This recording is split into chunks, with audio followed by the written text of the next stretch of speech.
തൃശ്ശൂരിലും മഴയിലും കാറ്റിലും നടു റോഡിലേക്ക് ഒരു കൂറ്റൻ ഇരുമ്പ് മേൽക്കൂര വീണു. കോർപ്പറേഷൻ ഓഫീസിന് മുന്നിലെ 4 നിലയുള്ള കെട്ടിടത്തിന് മുകളിലെ മേൽക്കൂരയാണ് റോഡിലേക്ക് വീണത്. മേൽക്കൂര നേരത്തെ തകർന്നിരുന്നിട്ടും അറ്റകുറ്റപ്പണികൾ നടക്കാത്തതാണ് അപകടത്തിനിടയാക്കിയതെന്ന് തെളിയിക്കുന്ന ചിത്രം 24 ലഭിച്ചു. സംഭവത്തിൽ വിശദമായ അന്വേഷണം നടത്തുമെന്ന് തൃശ്ശൂർ മേയർ MK വർഗീസും പ്രതികരിച്ചു. റോഡിൽ വാഹനങ്ങൾ കുറവായതുകൊണ്ട് വലിയ ദുരന്തമാണ് ഒഴിവായി കിട്ടിയത്.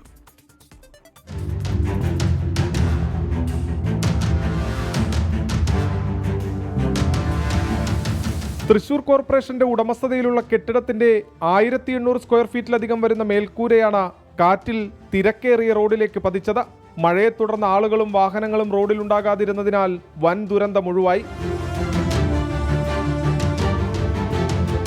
ഏതാനും ആഴ്ചകൾക്ക് മുമ്പുണ്ടായ കാറ്റിൽ മേൽക്കൂരയുടെ ഒരു തൂൺ തകർന്ന് കെട്ടിടത്തിന് താഴേക്ക് തൂങ്ങിക്കിടക്കുകയായിരുന്നു.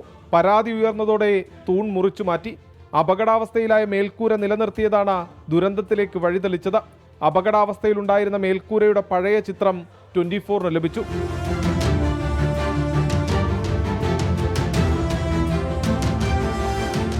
എന്നാൽ മേൽക്കൂര അപകടാവസ്ഥയിലായിരുന്നുവെന്ന വിവരം തനിക്കറിയില്ലെന്ന വിചിത്രവാദമാണ് മേയർ MK വർഗീസ് ഉന്നയിക്കുന്നത്. നമ്മുടെ ശ്രദ്ധയിൽ അത് പെട്ടിട്ടില്ല.